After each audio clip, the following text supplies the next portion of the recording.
स्वागत है। देखिए, कल हमने पढ़ा थे कि मूल अधिकार और नीति निर्देशक तत्वों में क्या अंतर है। दोनों समान होने के बावजूद भी उनमें कुछ ना कुछ अंतर पाया जाता है। परंतु आगे हम इस टॉपिक को आगे बढ़ाते हुए जो हमने कल क्वेश्चन पढ़ा था, और वह क्वेश्चन था कि नीति निर्देशक तत्व क्या है, उनके महत्व लिखिए। तो सबसे पहला पॉइंट हमने पढ़ा था कि शासन के प्रति आचार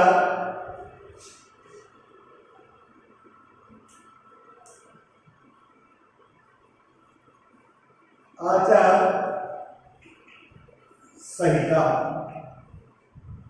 इसमें हमने क्या पढ़ा था कि नीति निर्देशक तत्वों का निर्माण है वो किसी सरकार द्वारा, किसी न्यायपालिका द्वारा या किसी और प्रशासनिक विभाग द्वारा निर्माण नहीं किया जाता है, परंतु इनके पीछे जनमत की शक्ति होती है।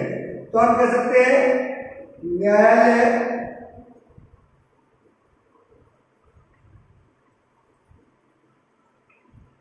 निर्माण नहीं करती है, परंतु शक्ति किसकी है? जनमत की। क्यों? क्योंकि डॉक्टर भीमराव अंबेडकर द्वारा कि भारतीय संविधान द्वारा या देश में, भारत देश में संपूर्ण शक्ति जिसके हाथों में रहित होती है, मुख्य तौर पर जो सबसे ताकतवर है वो कौन है? जनमत, अर्थात जनता का शासन। अब हम कहें तो इसके माध्यम से क्या होता है कि जो सरकार होती है, सरकार किसी भी प्रकार से हमारी जनता का शोषण नहीं कर सकती। क्यों नहीं कर सकती? जैसे कि अपन मान लें कि सरकार 5 साल के लिए सर्वे करवा है, परंतु 5 साल बाद अगर हम देखें तो दोबारा चुनाव हो गए और अब की बार सरकार बनाने का निर्णय फिर किसके द्वारा होगा? जनमत की शक्ति के द्वारा होगा। इसी कारण इस डर से सरकार किसका शोषण नहीं करती है? जनता का। इसलिए हम कह सकते हैं शासन के प्रति आचार संहिता। अगला पॉइंट है हमारा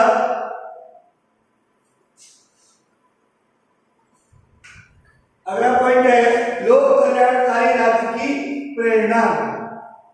देखिए, लोक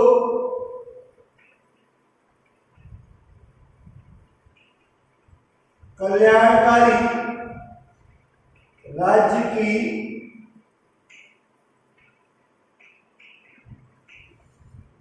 प्रेरणा। देखिए, डॉक्टर भीमराव अंबेडकर ने कहा था कि लोकतंत्र का अर्थ राजनीतिक विकास नहीं है या राजनीतिक उद्देश्य नहीं है। सिर्फ अर्थात हम कहें कि जो हमारा लोकतंत्र है, इसका लाभ एक राजनीतिक क्षेत्रों पर ही नहीं, इसका उद्देश्य राजनीतिक क्षेत्रों पर ही नहीं, बल्कि लोक कल्याणकारी अर्थात सबके हित के लिए। जो भी किस प्रकार समान आधार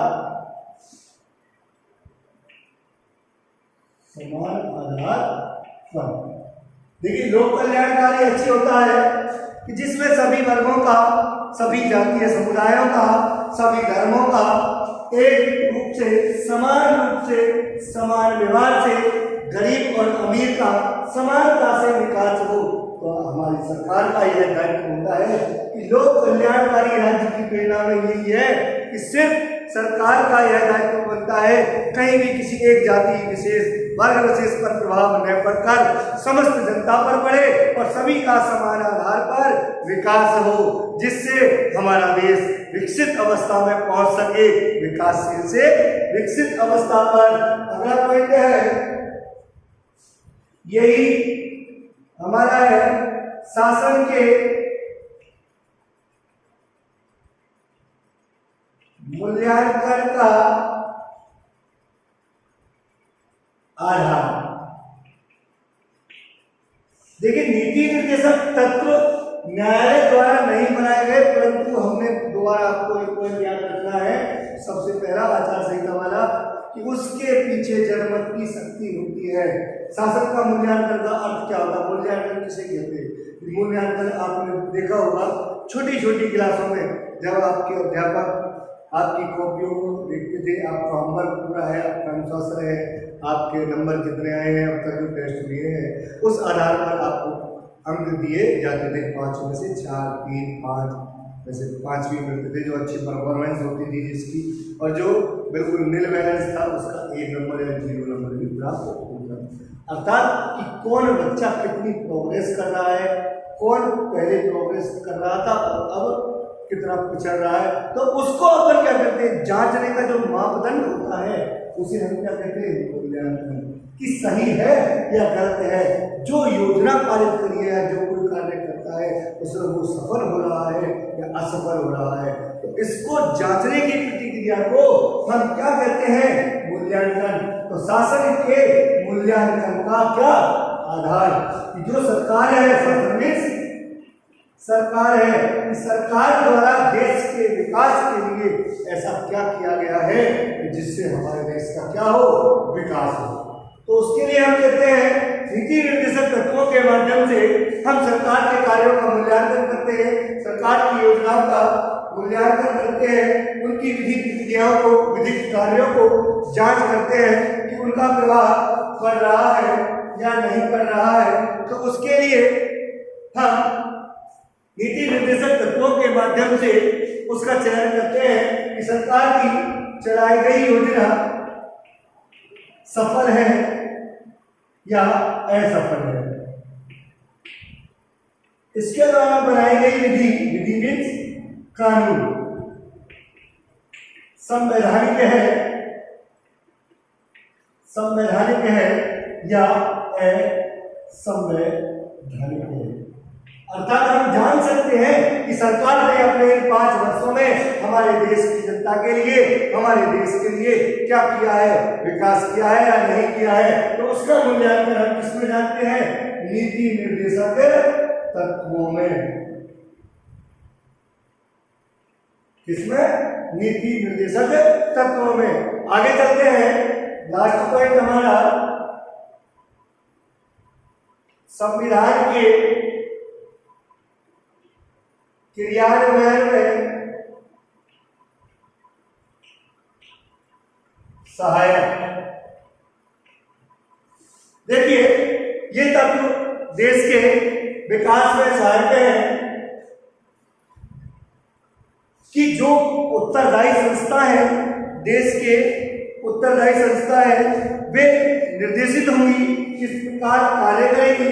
तो वे सभी कार्य किसके तहत होने चाहिए, संविधान। अर्थात कि जो सरकार बनी है, हमारा शासन बना है, कि क्या वो सही तरीके से कार्य कर रहा है या नहीं कर रहा है, या वो संविधान से परे होकर कार्य कर रहा है, या संविधान की दी गई नियमावली पर कार्य करता है। तो हम इसकी जांच भी किसके द्वारा करते हैं, इन नीति निर्देशक तत्वों के माध्यम से करते हैं कि जो भी सरकार है वो किस प्रकार कार्यक्रम करती है, कार्य करती है, और किसको ध्यान में रखते हुए, हमारे संविधान को ध्यान में रखते हुए। क्योंकि अगर संविधान के अनुसार वो कार्य नहीं करती है तो जाहिर सी बात है कहीं ना कहीं उसमें किसी भी नियमावली के द्वारा व्यक्ति के मौलिक अधिकारों का हनन होगा या व्यक्ति के निजी और अधिकारों का हनन होगा। इसलिए हम कह सकते हैं नीति निर्देशक तत्वों की ये महत्व है। पहला जो आचार संहिता हमने पढ़ी थी, उस आचार संहिता में भी आपको ये स्पष्ट हो चुका है कि न्यायालय द्वारा उसका निर्माण नहीं किया गया है, परंतु उसमें शक्ति मुख्य तौर पर किसके हाथों में होती है? जनता की, अर्थात जनता की शक्ति के आधार पर होती है। दूसरी स्थिति में होता है लोक कल्याणकारी राज्य की प्रेरणा।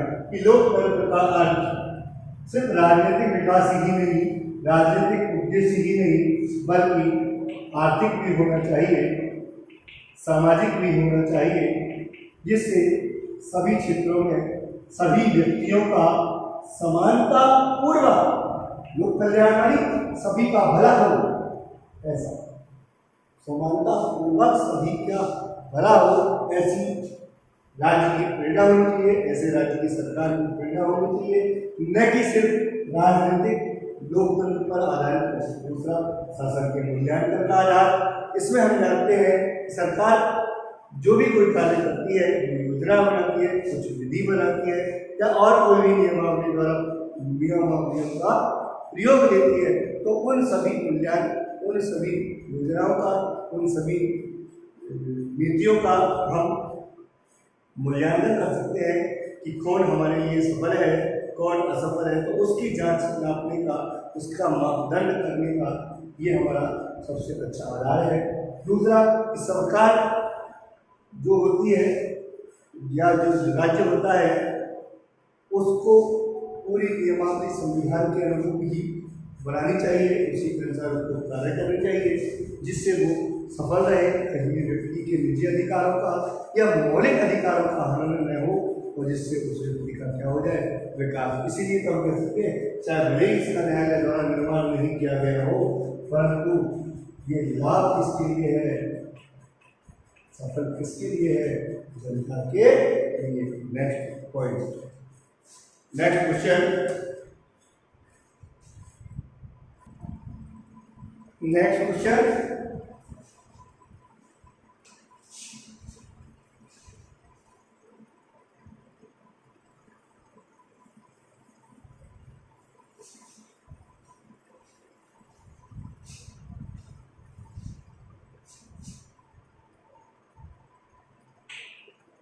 देखिए बहुत अच्छा प्रश्न है, 6 अंक का आता है। नीति निर्देशक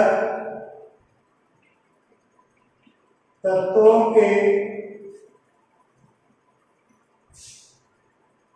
क्रियान्वयन के महत्वपूर्ण उदाहरण लिखकर वर्णन करिए।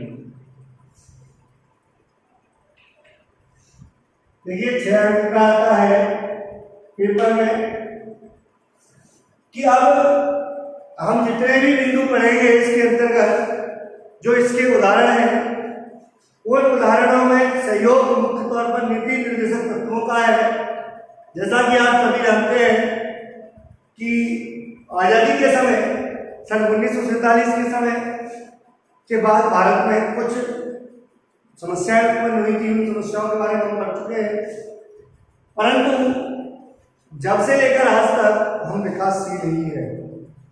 और आप सभी जानते हैं 1952 से हमारे देश में लोकतंत्र का प्रथम चुनाव किया गया और सरकार का निर्माण हुआ, तो क्या हम लगभग 72 सालों में विकासशील से विकसित अवस्था में नहीं पहुंचे? उसका कारण क्या है? उसका कारण कहीं ना कहीं उसके दोषी हम हैं। तो हम देखते हैं उन्होंने इस विकास अवस्था के लिए, उस विकासशील से लेकर विकसित अवस्था के लिए किस प्रकार मार्ग को अपनाया और कैसे कैसे उन्होंने कार्य किए, कैसे कैसे सरकार ने कार्य किए। देखते हैं नीति निर्देशक तत्वों के क्रियान्वयन में सबसे पहले हम चलते हैं, जो आप सभी लोग जानते हैं, अमूमन ज्योग्राफी में एक बात बोली जाती है कि भारत एक कृषि प्रधान देश है, जिसकी 80% आबादी, 75 भी बोलते हैं, 80% आबादी कृषि पर निर्भर करती है। तो जाहिर सी बात है अगर घर में 100 सदस्य हैं, अगर 80 रोजगार करेंगे तो बैठे हुए 20 व्यक्ति आराम से अपना भोजन कर सकते हैं। क्यों? क्योंकि लगभग 80 को तो कमाना होता है, तो इसलिए घर की व्यवस्था चल जाएगी। तो उसी प्रकार उन्होंने देखा कि देश के विकास के लिए जितनी बहुसंख्यक है तो उन्हीं की क्यों ना विकास की जाए, उन्हीं की ओर ध्यान क्यों ना दिया जाए। तो सबसे पहले बिंदु उन्होंने किसकी ओर ध्यान दिया? भूमि सुधार। किसकी ओर ध्यान दिया? भूमि सुधार। क्यों? आप जानते हैं कि लोकतंत्र से पहले देश में राजतंत्रात्मक शासन प्रणाली थी। राजाओं का शासन था, जमींदारों का शासन था, साहूकारों का शासन था। उन्होंने हमारे गरीब किसानों का शोषण किया। जमींदार की जमीन पर किसान हल चलाता, आदि जैसी पैदा होती तो आदि पैदा को जमींदार ले जाता, राजा ले जाता, और कुछ जो वो लागत लगाते उसके ब्याज के तौर पर साहूकार को चला जाता था। सिर्फ उसके लिए भोजन के दाने ही प्राप्त होते थे। उसी प्रकार वहाँ पर हमारे देश में किसानों का बहुत शोषण हुआ। तो अब उनकी स्थिति में सुधार के लिए प्राचीन काल से हम पढ़ते आ रहे हैं। देखिए, आजादी से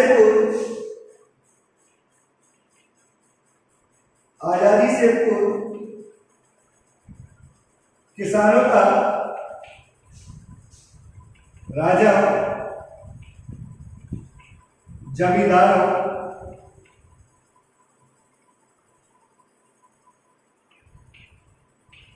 व साहूकारों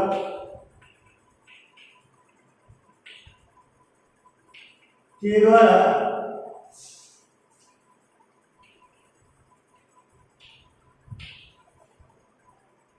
शोषण हुआ। अब उनकी सुधार के लिए हम जानते हैं, उनके सुधार के लिए नीति निर्देशक तत्वों के माध्यम से अनुच्छेद 9 अनुसूची 9, तो अनुसूची 9 में क्या प्रावधान दिया गया? 1951 अधिनियम के तहत भूमि सुधार। तो भूमि सुधार के लिए हम क्या कर सकते हैं? जैसे ही आप जानते हैं भाई, किसानों को कुछ अधिकार दिए, उन अधिकारों में से कि अपनी जमीन पर लोन ले सकते हैं, केसीसी बनवा सकते हैं, किसान क्रेडिट कार्ड।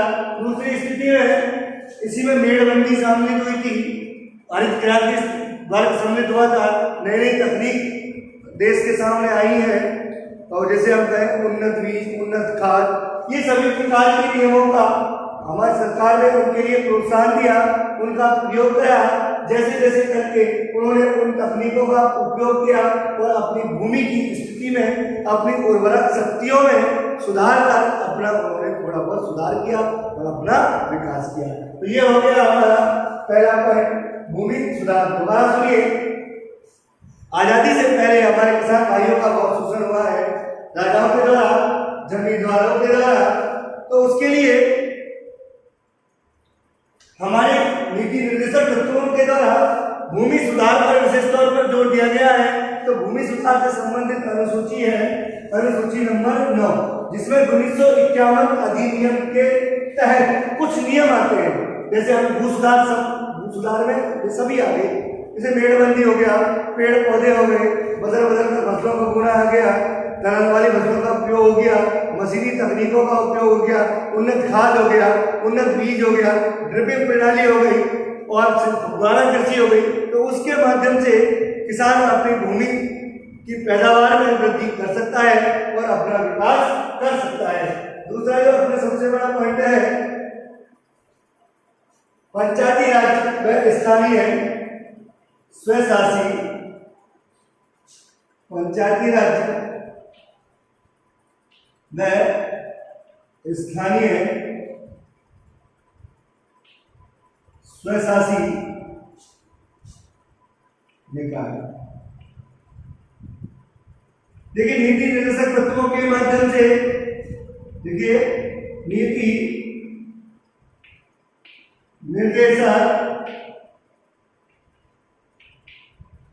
तत्वों के माध्यम से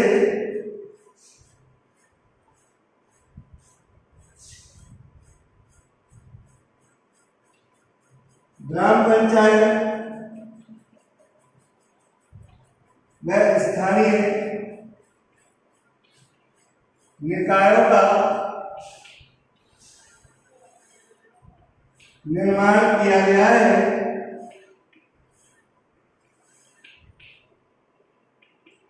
निर्माण किया गया है।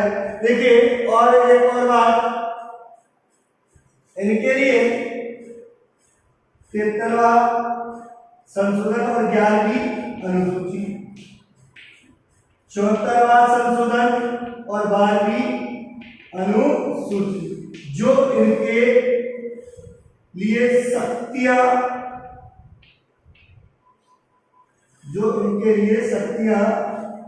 प्रदान करती है।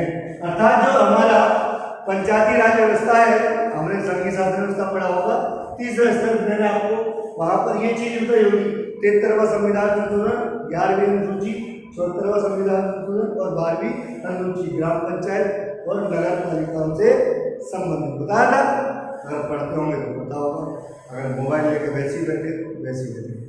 आगे चलते हैं।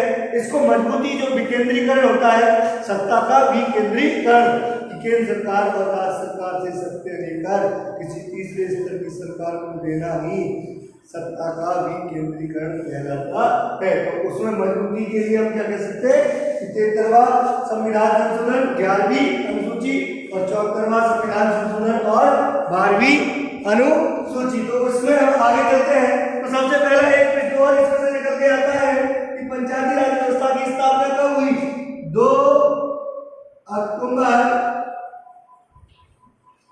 1959 और कहीं नहीं सबसे पहले राजस्थान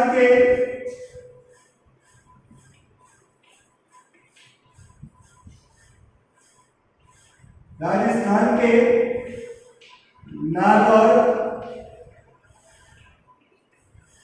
जिले से कब हुई थी? 2 अक्टूबर 1959 राजस्थान के नागौर जिले से, जिसको मजबूती देने हेतु कौन कौन सी 73वां संविधान संशोधन और 74वां संविधान संशोधन। देखिए दोहरा बता दूं, केंद्र सरकार, संघीय शासन व्यवस्था में और राज्य सरकार, यहाँ पर तीसरा स्तर त्रिस्तरीय शासन व्यवस्था, ग्राम पंचायत, नगर पालिका, नगर निगम और परिषद आपको बताए गए थे या नहीं बताए गए थे? तो यहाँ पर 73वां संविधान संशोधन, 11वीं अनुसूची जो ग्राम पंचायतों के लिए 29 विषय प्रदान करता है। कितने विषय? ये आगे पढ़ेंगे, थोड़ा सा डीपली मैटर है। ग्राम पंचायत क्षेत्रों को मजबूती देने हेतु 73वां संविधान संशोधन और 11वीं अनुसूची के तहत 29 विषय प्रदान किए गए हैं। दूसरा 74वां संविधान संशोधन 12वीं अनुसूची के तहत नगर पालिका या नगर निगम के क्षेत्रों को 18 विषय प्रदान किए गए, 18 विषय प्रदान किए गए हैं, जिससे इन क्षेत्रों में अर्थात क्योंकि अब हमको इनके द्वारा देश का विकास करना है, तो सबसे पहले हम किसानों का विकास करेंगे। गरीब किसान हैं जो दूसरी स्थिति में जो गरीब हैं, जो हम कहते हैं गाँवों में और हमारे कस्बा में होंगे, खास जयपुर में, दिल्ली में और कहीं जो महानगर में, उनमें गरीब आदमी रह सकेगा न रहे, इसलिए कहाँ रहते हैं? वो अपने छोटे से क्षेत्र में रहते हैं। अब आगे चलते हैं, तो सबसे पहले उनका विकास करना बहुत जरूरी है। आगे चलते हैं, तीसरा जो पॉइंट है अपना,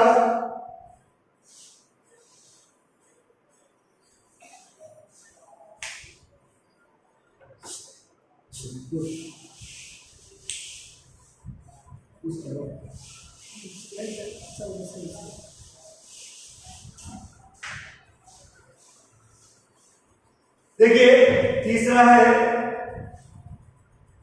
पंचवर्षीय योजना। पंचवर्षीय योजना आप सभी जानते हैं कि सरकार बनती है कितने वर्षों के लिए? 5 वर्षों के लिए। क्यों? क्योंकि सरकार का कार्यकाल निश्चित होता है कितने वर्ष का? 5 वर्ष का, इसलिए सरकार 5 वर्षों के लिए जो योजना बनाई जाती है सरकार के लिए, उसे हम क्या कहते हैं?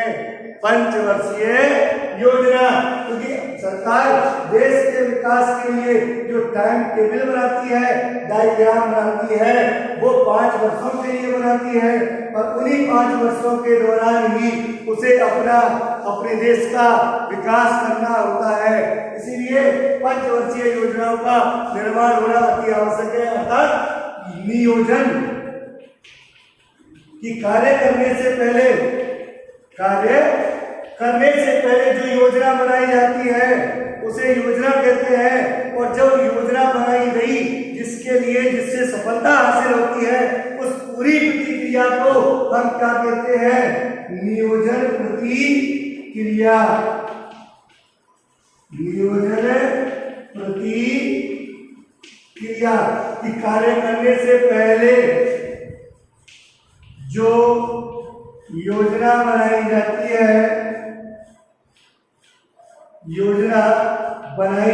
है उसे योजना कहते हैं।